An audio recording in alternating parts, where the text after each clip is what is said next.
ನಾಳೆ ಮೈಸೂರಿನಲ್ಲಿ ಎಸ್ ಜಾನಕಿ ಸ್ಮರಣಾರ್ಥ ಸಂಗೀತೋತ್ಸವ. ಎಸ್ ಜಾನಕಿಯವರ 12ನೇ ದಿನದ ಪುಣ್ಯ ಸ್ಮರಣೆ ಹಿನ್ನೆಲೆಯಲ್ಲಿ ಮೈಸೂರಿನಲ್ಲಿ ಜಾನಕಿಯವರ ಸ್ಮರಣಾರ್ಥ ಸಂಗೀತೋತ್ಸವವನ್ನು ಏರ್ಪಡಿಸಲಾಗಿದೆ. ಜಾನಕಿ ಚಾರಿಟೇಬಲ್ ಟ್ರಸ್ಟ್ ವತಿಯಿಂದ ಜಾನಕಿಗೆ ನಮನ. ನಾಳೆ ಮೈಸೂರಲ್ಲಿ ಎಸ್ ಜಾನಕಿ ಸ್ಮರಣಾರ್ಥ ಸಂಗೀತೋತ್ಸವ. ಎಸ್ ಜಾನಕಿಯವರ 12ನೇ ದಿನದ ಪುಣ್ಯ ಸ್ಮರಣೆ ಹಿನ್ನೆಲೆ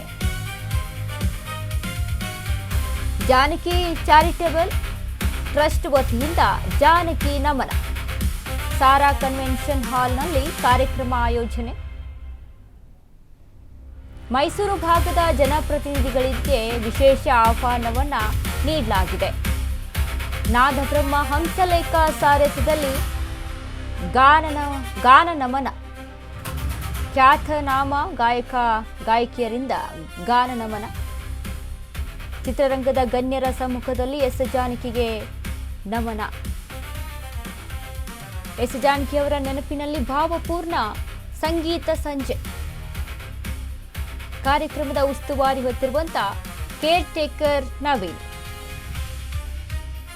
ಜಾನಕಿ ಅಮ್ಮನವರ ವಿಶೇಷ ಕೇರ್ ಟೇಕರ್ ಆಗಿದ್ದಂತ ನವೀನ್.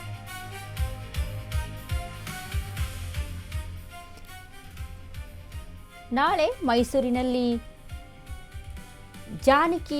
ಎಸ್ ಜಾನಕಿಯವರ 12ನೇ ದಿನದ ಪುಣ್ಯ ಸ್ಮರಣೆ ಹಿನ್ನೆಲೆಯಲ್ಲಿ ಜಾನಕಿ ನಮನ ಅನ್ನುವಂಥ ಸಂಗೀತ ಕಾರ್ಯಕ್ರಮವನ್ನು ಆಯೋಜನೆ ಮಾಡಿಕೊಳ್ಳಲಾಗಿದೆ.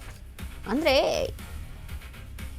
ಅವರು ಸಂಗೀತ ಕ್ಷೇತ್ರಕ್ಕೆ ಕೊಟ್ಟಿರುವಂಥ ಕೊಡುಗೆಗಳು, ಚಿತ್ರರಂಗಕ್ಕೆ ಕೊಟ್ಟಿರುವಂಥ ಕೊಡುಗೆಗಳು ಅಪಾರವಾಗಿ. ಎಲ್ಲ ಭಾಷೆಯಲ್ಲೂ ಕೂಡ ಅವರು ಸಂಗೀತವನ್ನು ನೀಡಿದಂಥದ್ದು ಮೆಮೊರೇಬಲ್. ಯಾರು ಕೂಡ ಮರೆಯೋದಕ್ಕೆ ಸಾಧ್ಯ ಇಲ್ಲ. ಈಗಲೂ ಕೂಡ ಅವ್ರು ಹಾಡಿರುವಂಥ ಹಾಡುಗಳನ್ನು ಈಗಿನ ಜನ್ರೇಷನ್ ಕೂಡ ಅಷ್ಟೇ ಪ್ರೀತಿಯಿಂದ ಕೇಳುತ್ತೆ. ಅಂಥ ದೊಡ್ಡ ಮಟ್ಟದಂಥ ಒಂದು ಸಾಧನೆಯನ್ನು ಮಾಡಿ ಸಾಕಷ್ಟು ಕೊಡುಗೆಗಳನ್ನು ಕೊಟ್ಟು ಹೋದಂಥವ್ರು ಎಸ್ ಜಾನಕಿ. ಸೊ ಹೀಗಾಗಿ ನಾಳೆ ಜಾನಕಿ ನಮನ ಅನ್ನುವಂಥ ಕಾರ್ಯಕ್ರಮವನ್ನು ಆಯೋಜನೆ ಮಾಡಿಕೊಳ್ಳಲಾಗಿದೆ ಮೈಸೂರಿನಲ್ಲಿ. ಇನ್ನು ಮೈಸೂರು ಜನಪ್ರತಿನಿಧಿಗಳೇ ವಿಶೇಷ ಒಂದು ಆಹ್ವಾನವನ್ನು ಕೂಡ ನೀಡಲಾಗಿದೆ. ಇನ್ನು ನಾದಬ್ರಹ್ಮ ಹಂಸಲೇಖ ಅವರ ಸಾರಥ್ಯದಲ್ಲಿ ಗಾನ ನಮನ ಕಾರ್ಯಕ್ರಮ ನಡೆಯುತ್ತೆ.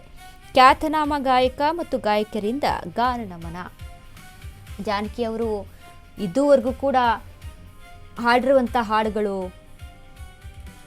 ಎಲ್ಲ ಪ್ರತಿಯೊಂದು ಕೂಡ ಅವರು ವಾಯ್ಸ್ ಕೇಳಿದರೆ ಸಾಕು ಅಂತ ಮೆಲೋಡಿ ವಾಯ್ಸನ್ನು ಇಟ್ಕೊಂಡಂಥ ಜಾನಕಿ ಅಮ್ಮನವರು. ಸೊ ಹೀಗಾಗಿ ಈಗ ಅವ್ರು ನಮ್ಮ ಜೊತೆ ಇಲ್ಲ ಅಂತ ಅಂದರೂ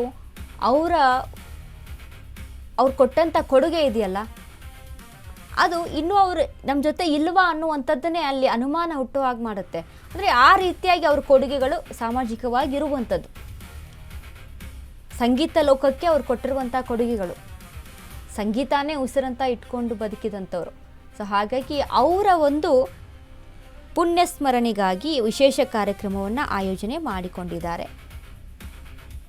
ಕೇರ್ ಟೇಕರ್ ನವೀನ್, ಜಾನಕಿ ಅಮ್ಮನವರ ಕೇರ್ ಟೇಕರ್ ಆದಂಥ ನವೀನ್ ಅವರು ಈ ಒಂದು ಕಾರ್ಯಕ್ರಮವನ್ನು ಆಯೋಜನೆ ಮಾಡಿರುವಂಥದ್ದು.